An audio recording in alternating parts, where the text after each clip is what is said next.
today. Alright, let's get into it. This video is for the guys and the girls and, you know, everything in between, right? Not to leave anyone out, that want to grow their arms. And coming from a guy with, like, I would say pretty decent arms, you know, for being a natty, training about 2 years in the gym, like, my arms are okay, but that's not why I'm giving you guys this workout or why I'm giving you guys this advice, but it's because I genuinely believe it is the most appropriate way to train arms. And yeah, I'm just gonna go through the workout right now. I'm gonna go hit an arm workout, film it, and then I'll give you guys the breakdown on which muscle groups I've hit, why I've hit them, and in what specific order, as well as I've spoken about volume and intensity. So it's going to be a low volume workout, but it's going to be high intensity.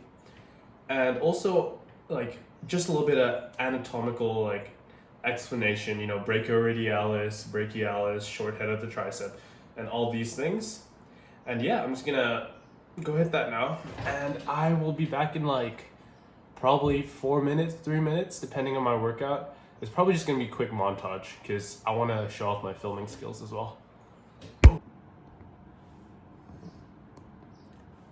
A new angle. I'm off right now, but can't be caught smelly in the gym. So, gotta put on some cologne. But I do smell like shit half the time, so gotta stay smelling good. And don't forget deodorant as well.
Essentially explaining the arm day that just happened. What I did was, the first thing you need to talk about is the muscle groups I hit. So when planning an arm day, I take into consideration the biceps, triceps, and forearms. And I don't intend to hit every single part of these three muscle groups in one day, because I like to keep my arm day short. So in my training split right now, which is push, pull, arms, and legs, it's a 4-day training split with a rest on the 5th day. And in that second cycle, I'll be hitting the muscle groups that I didn't hit in the first cycle, if that makes sense. So how I do it is, with the biceps, you have the short head and the long head. And of course the brachialis, right? In the triceps, you've got the long head, lateral head, and medial head. And then in your forearms, you have the radiobrachialis and the wrist flexors, wrist extensors, and other muscles. So how I broke this workout up was I did preacher curls to start. And I love preacher curls because they're just your basic dumbbell curl, but I add a rotation in the wrist. So it starts off as a hammer curl and you pull up into the preacher curl, right? And this works my short head of my bicep, which when you flex helps you with that peak. And everyone likes the peak because when you're flexing, you want to have a little peak in your bicep. You don't want to have just a big flat bicep, right? So aesthetic wise, I hit the short head of my bicep through the preacher curls. This will be done for 2 sets of 10 to 12, 8 to 12, whatever is failure for me on whatever weight. I usually start with a heavier weight after warm up and then drop it down if my next set I feel like it's too much for me. It really is up to the individual here. And after the preacher curls, I'll move on to hammer curls. Same thing, working on the 8 to 12 rep range. If need be, go to 14. It doesn't really matter how many reps you do as long as you're achieving failure. And the hammer curls here work my brachialis. What I do like to do is I like to chuck my thumb. So if I'm holding the dumbbell like this, I like to chuck my thumb over. And this just helps me with engaging my radiobrachialis, which is the muscle along my forearm here. And when I'm doing my hammer curls, I'm once again going to failure, focusing on the eccentric portion of my rep. So going down real slow and making sure that I complete the workout with the intended amount of intensity. After that, I like to finish it off with easy bar curls. I know it's a lot of curls in this workout, but you do need to remember it is an arm day. And my biceps are a weakness in my physique, so I aim to strengthen that. The easy bar curls, sort of the same thing, working your short and long head of your bicep. Just doing this for 3 sets or 2 sets. It really depends, depending on my day, how much time I have. And I'm also going for controlled eccentric portions. But with this, I kind of like to so-called rep it out. It doesn't really matter if you're breaking down in the form at the end, as long as you're achieving mechanical tension. With the easy bar curls, you can opt to do a reverse grip.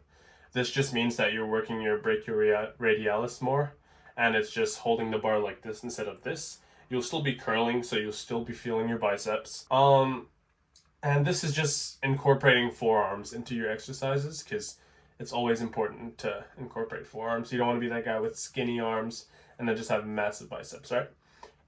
In terms of triceps, I keep it to a minimal because I do go heavy in my push days, and I also bench on every push day. And with my bench, just because of the nature of my grip, I engage my triceps quite a bit. And that's why it is a strength in my physique. So I don't want my triceps to be overdeveloped to the point where my rear delts look small.